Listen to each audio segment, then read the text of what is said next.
Hey guys, this will not be a very long video, but I thought I would go into a little more detail about my 1 year mark. Um, like I said in a video before, it was a little unremarkable, which I was a little surprised about. I took the day off because I was fully expecting to have a breakdown, and I didn't. And once it hit close to 11 p.m., and that's about the time that my stroke happened, it hit me really hard and I was crying. I believe I did a video afterwards. Um, throughout the night when I was sleeping, I was waking up and I was just like crying again. And, the next day, um, thankfully I had a short work day, but I just was not like in a good headspace. And so now I've learned, and maybe for anyone that's about ready to do a first stroke anniversary, you just don't know how you're going to process it, I would suggest taking the next day off and not the day of. At least in my experience, that's just kind of how it played out. Like, I thought, I was like, oh, you've did pretty good, so you know and I credit a lot of it because I've been very transparent and talk quite often about my journey through stroke. And like I said, I more specialize on the mental health side than the other sides that other stroke survivors do a great job with. So that's kind of more my forte is mental health experience with this. So, I just, I really thought like you know, was like good, you know. So, um, it just goes to show that, like, you can have an anniversary and it may strike you hard, it may not, but here's the reality, guys, that it will strike you at any moment, at any time. It doesn't have to be the anniversary of it, just something might trigger something where you just suddenly have a breakdown. So I, encourage you to find whatever tools necessary to help mitigate the emotions to where it's so severe.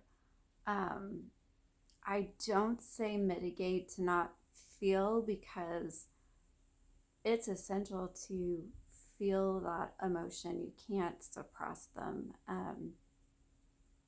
It's not healthy. So, don't push your feelings down, but learn the tools to handle your emotions well.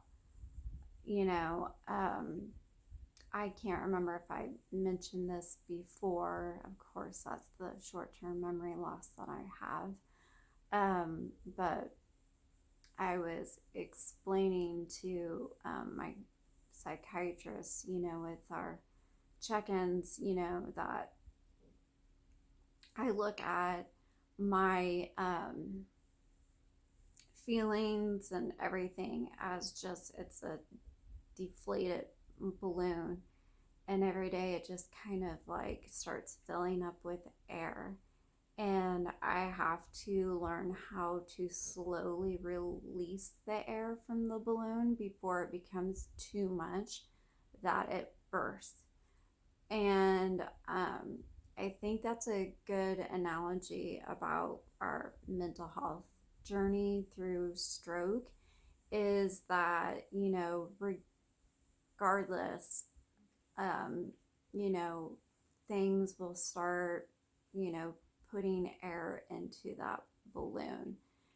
And, you just got to learn how to slowly deflate it, by any mechanism that you can, you know, think that works for you. So there's so many different methods out there, that, you know, sometimes things, don't work out for people, and then they just become kind of, like, it's not working for me, and, give up. But my message is, don't give up, because there is something out there that is more geared towards you, and, will help. An example is, yoga. A lot of people love yoga and find that they get peace from yoga. And, it's been suggested that I try it, and I've tried it before, and it gives me no sense of peace at all. And that's because I have a problem where I, can't turn my thoughts off and just be in the moment. I have struggled with this my entire life, and so it will take a lot of work for that method to work on me, where I can tune things out, by doing yoga. Now, I have learned methods to tune things out, that do work for me.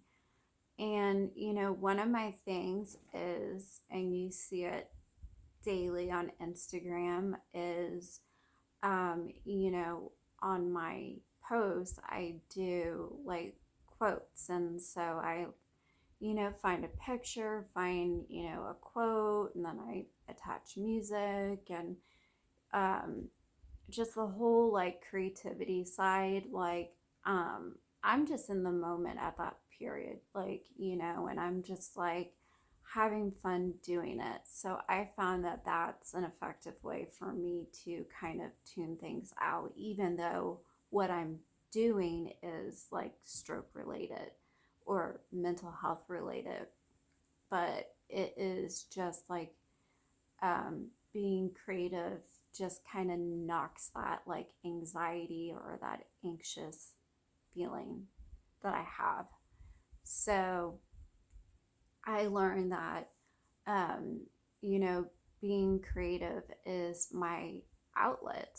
And I, you know, didn't initially think it would be, but, as time has gone, like, I'm thinking back and I'm like, you know what, like, this makes me, um, when I feel stressed, this helps me. So, there's just different methods of kind of, um, getting that mental health, in check, and kind of letting out the air slowly. Or even if you're writing, that's another suggestion. And some people don't want to write. Um, you can write in a journal, just because, the penmanship, it takes more effort, and, you're really thinking out your words.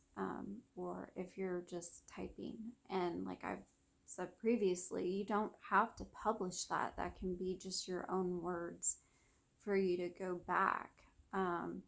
If you feel anger, the best method is type it out and delete it. Um, it's something that's always been in practice for me. I think all of us have encountered, something where, like, well, let's say work, for example. You get an email and it's, you don't know the tone of the person, of how they're saying it. So you are reading it and you have the tone in your head and it sounds aggressive. So, and what they're saying is just aggravating. So, you know, you want to respond quickly because, you're like, oh, she did not just say that. And I always, I'm like, type it out, don't send it, walk away for like, go to the break room, go do something, come back, erase it, think it over. And when you reread it, then you're like, okay, I read way too much into this. So I'm glad I didn't impulsively act and send something out.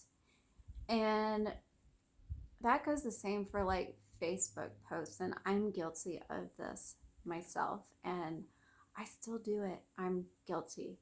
And it's something I have to put into practice where like I see a story and I am so quick to respond to someone because it aggravates me. And I'm thinking, why am I allowing this person to aggravate me? And, why do I feel the need to have to like say something? So I'm trying my best to like not do that by, just like peace of mind. So, like I said, explore as much as you can on different methods for your mental health to get you through like any, type of setback that you're going to experience because you don't know when it's going to happen and it will happen. I hate to break the news, but it's going to happen. And you just don't know. I mean, you could be driving and it could hit. So it's good to have a toolbox full of different methods that work. And, I always say this, and it's a disclaimer that I always have to say, to seek, professional advice from a psychiatrist, psychologist, or a therapist. But, really they are great at giving you tools and trying to help you find something that, really is beneficial for you. And on top of working with them, you can go on and explore, different options. There's some people like a punching bag, and just punch the bag and get their anger out. And that's a great method. I wish I had a punching bag. I don't. I wish I had the strength to punch, but I don't. So that method won't work for me. Before my stroke would work really well for me. So, running has always been my go-to, even before my stroke. It clears my head, and it, like, I would do it towards the evening. Sometimes I would do it during the day when it was like burning hot sun, it was crazy.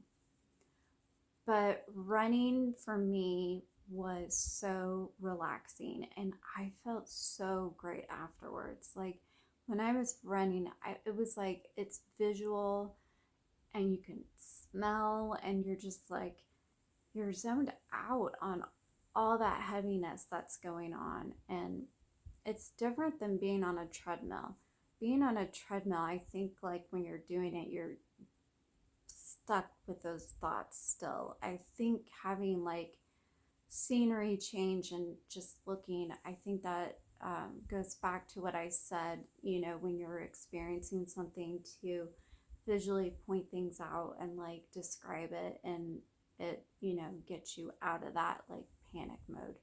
So running for me has always been a go-to. And right now, obviously it is winter time, so I can't go out and run. I can't go out and take a walk. Um, I don't care how layered up. It's just not going to happen. So I'm excited for spring and summer to come because I'm going to get back into a good routine. Um, Last summer or last spring and summer, it was a struggle for me to get out and go on walks with my husband because I just didn't have the balance, the strength, or like really the willpower to do it. And I've hit my 1 year mark and I feel very strong. I am ready to go out there and like run, and I hope I can still run with the shunts. Like I don't know how that's gonna feel, or at least walk. Um, because one day I decided I was like, I'm gonna do these resistant band training like every single day, no excuse. I don't care what time of night it is. It could be 10 o'clock at night. It could be at 2 a.m. in the morning. I'm gonna do strength, and I look forward to it now. And when I start looking forward to something, that means that it's just it's part of my routine. And so I feel like when spring and summer hit, I'm gonna be happy to be going back on walks or runs and clear my head, and just that, another tool in my toolbox to help me mentally, be in a better place with this. So um, there's other things that have helped me along the way, and there's things I've learned that I have to stay away from, that are not good for me. So I, have stayed away from some stroke forums on Facebook because, as supportive as they are, some of the stuff is a bit aggravating to read. So while that might be helpful for someone else, I didn't find it helpful for me. So that's something I learned, that I have to stay away from. Um, Instagram, following everyone's stroke stories, I have found that's been very beneficial to me. So I continue to follow, encourage. I'm watching and I'm cheering you on, and it is like great to see progress being made. So, and the other thing is, having a voice about, mental health and being very transparent is very liberating. So, I am very thankful that, um, I feel very open to express how I'm feeling at all times. And I know that can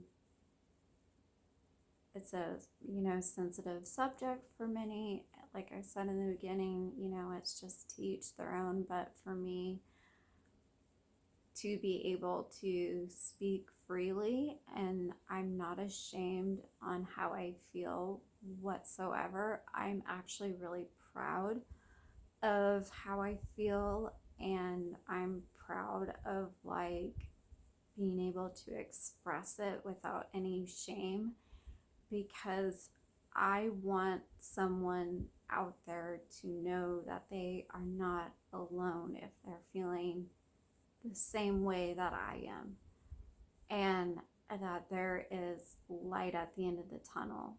There always is light at the end of the tunnel. So I'm really happy that I hit my 1 year mark. It's out of the way. And, my stroke anniversaries from here on out are celebrations. So, you know, not to say that there won't be moments that I don't cry over stuff. Usually it's because of these awful nightmares that come. I can't control it. I do have lucid dreaming powers. So I am able to like stop it and like redirect it, but it still leaves me like sweating and, I mean, it's scarring. So, um, anyways, and also I have such a great support system, and that really helps. That's like number one. Have a great support system, like where you feel free to talk to. And there's certain people that are great for different things that you're concerned with. So, um, if you're having some kind of mental health thing, who's that friend that you can reach out to that, is there for you and give you advice? You know, my husband's great as a cheerleader, so he's my cheerleader. You know, my mom is like someone that I vent to. I so sorry, mom. I feel so bad for her. And and then I have a lot of people, that I talk to, and I'm free about it. And that's what I'm saying. Like, there should not be a consequence to how you feel because you went through a traumatic event. Even if you never went through a stroke, I don't think there should be any shame, period, if you're feeling a certain way, because we are humans. And humans were not made to be 100% happy and not to have a struggle. We all do. How we overcome it is our story. And how we keep continuing on is our story. So it's very utopic to think that we are going to be successful, have no issues, be happy, everything's gonna work out just the way it should be. That's not gonna happen. That's not life. And you have to go through those things. Those are important. You have to go through a struggle in order to appreciate your gains, because you don't know what a gain is unless you struggle. And it gives a little more power and a little more, I got this. So you have to go through it. Tenacity is not built unless you realize failures and everything else that goes wrong. Tenacity is built based on overcoming those, and that is where you grow strength. If you haven't gone through that, that's denial. And denial is the most dangerous thing out there. So again, my whole thing for what I bring to the table for any stroke survivor or anyone in medical trauma or going through anything is, I am not a professional, but this is my life journey, and I am very open about mental health over what I'm trying to overcome through my stroke, and also recognizing that there were some issues before my stroke that I just wasn't recognizing. Like I said, I overanalyze constantly. This was before my stroke, and overanalyzing things can be dangerous, and it can be a positive. I think being very analytical in a job sense is great, but life-wise, being over analytical is not good, because then you're not living your life, because you're just predicting all these outcomes and not just living the moment. So it's important to make a line of when something is valuable and when something isn't. So this next year, like I said, I will never stop blogging. I will continue to blog.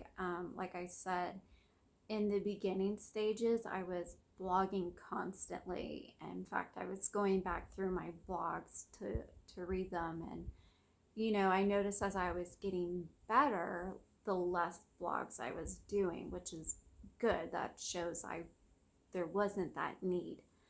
And so, I'm going to try to do it as a monthly blog, kind of a recap of what's going on, unless I find something happen that, I need to speak about. So maybe there might be more than one blog. But I'm also going to do more video segments as much as I can. And, this next year, the whole focus is,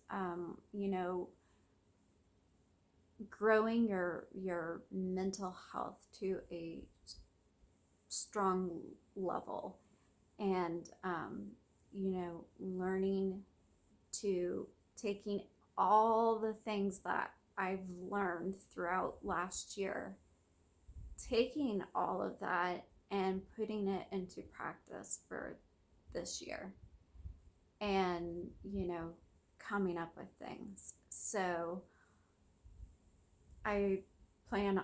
there's so many things I have in plan, so I'm excited to share them as they come together. I don't want to put it out there in the atmosphere just yet on what I have planned, but there's some stuff that I do and I'm excited about it. But just remember, I'm just because I've hit my 1 year doesn't mean I've disappeared. I am always going to be present, probably annoy every single one of you with my daily words of encouragement. They mean a lot to me, and I hope that it strikes a chord for some people. I'm just gonna keep doing what I'm doing. I find it very effective for myself and hopefully for other people. So, and I will be doing a blog. I think I'll work on it sometime next week. No. I'm going to wait until I have my angiogram, which is the second week of February. And when I blog about that, to add that to there, because that's one thing that I am dreading, guys. I've had several angiograms. Thankfully, I was severely drugged up, where I wasn't like flipping out. But like I said, the one angiogram where they found the aneurysm, I went blind and paralyzed for a few minutes, and that traumatized me. And then they've done other angiograms, but I guess I was unconscious for them, because there were like things going on that I wasn't aware of, and they were having to check. So I'm dreading this. I'm like, are you gonna give me something to help me calm a girl down before she goes in for this angiogram? Because I'm gonna be honest, I'm probably gonna have a panic attack. I will probably have a panic attack. So I hope they give me something. And then after it's done, I stay in the hospital for 8 hours in observation. So obviously I took that day off work, and I took the next day off work because it's like, I don't know how I'm going to feel again. So again, I'm preparing. I don't want my work to be impacted by how anything went. So that's why I want to wait to do my blog, because I want to add the angiogram part into it, because I'm hoping that I will say, I don't know what I was fearing. It went okay. It went great. No worries. That's what I'm hoping. I'm putting that out there in the atmosphere. No worries. But in all honesty, I hope to God they are going to give me something. They have to, right? I mean, they're going through the groin up all the way to my brain. I mean, something has to be given. So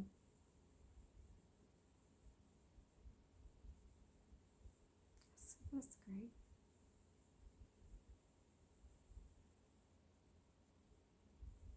So on top of that, guys, side note, I have talked in the past about my fun journey to the VA to get fingerprinted and get my government issuance card, and I've had to do it several times. I had everything all done, then I had my stroke, and they wiped everything that I've done out. Then I had to go up, and I forgot something, and then for some reason my fingerprints do not register, so they get angry with me every time I have to get fingerprinted, because like they can't get a fingerprint. And I'm like, I don't know, guys. I like, seriously, like, I don't have like good prints. And so they have to stand up and like force my finger. Like, I'm like, sorry. I'm trying my best to roll my dang finger. And so, anyways, I got a message. I have to go back up to the VA, long ride. Found out it's supposed to snow the day that I have to go up there. Not happy. Go get fingerprinted again. I think this is like number 5, guys. Number 5. Then I have the angiogram. Then after that, then I go and get my government picture yet again. I have to do that again because I entered my government ID number and they didn't like it. So now I have to go back and go get another one, which is okay. Because I'm going to be honest, guys, I wasn't prepared. I didn't think they were doing a photo ID. So when I went in to go get my picture taken, it was a windy day and my hair was all sorts of crazy. And I had a hairband in like this, and so the hair was all crazy. The reason why I wear headbands all the time is because my hair is growing out so fast in the back that it is a mullet. So I get my hair done in April to get it all, more clean cut. But, it's a necessity. Anyway, so my government picture was crazy. Wasn't prepared for it.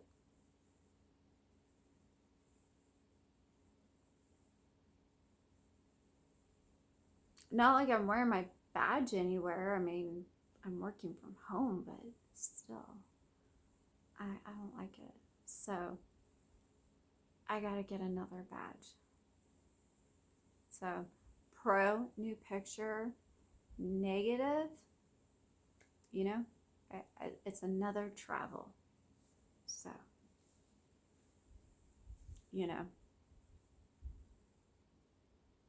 government stuff. What can you do? Probably not going to reflect great that I'm complaining about them right now. So, oops.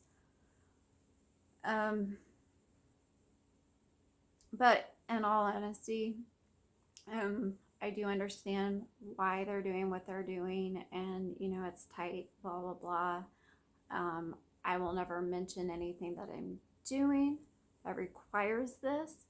The only thing I will ever state is that fingerprint and badge, that's it. You will never get any information beyond that of why I need it.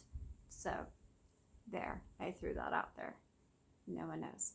So, just fingerprint, picture, that's it.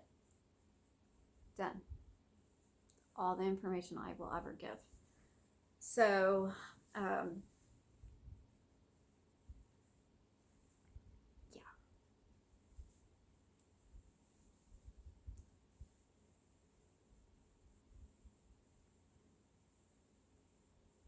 Thinking. That's a short term memory thing going on. I'm trying to think of other things to add. I always like when I do serious videos, I always like to end like, just with the real, like me just kind of flowing, so you kind of get to know my personality better. But I'm gonna admit something. I don't know what the date is, to be honest. If does anyone know the dates anymore? If you're working from home, I don't. Um, I have no clue. Only when I get reminders about payment due, but I don't know. Anyways, end of January, I haven't taken my Christmas decorations down. No, the Christmas tree is still lit. My stockings are still up. Everything's up. February, I think I will take them down and get some like spring stuff to decorate. Usually I am, my videos are with my fireplace, but this is just more comfortable for me. So also the dogs, when I'm over by the fireplace, that's where their food and water bowl are. So they just, you know, mom's on video, so let me just like go ahead and make some noise. So change of scenery.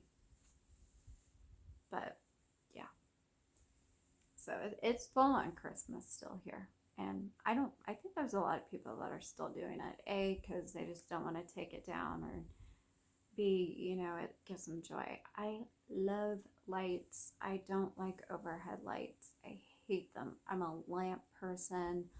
Any light switch, like the fan lights or whatever, no. That's a serious no. I want lamps. I want soft lighting. So, I'm trying to think of a way to convince my husband to move the Christmas tree into his office, so that way I don't have to like take it down. So far it's not working. So I don't know why, because he's the one that wants it up towards the end of January. So why not just throw it in your office? Make it easier. But I am ready to get like, it's always when I take down the Christmas stuff, I usually do spring cleaning. So, and last year I really didn't get to do a lot of spring cleaning because this time I was in the hospital. So another weird thing is,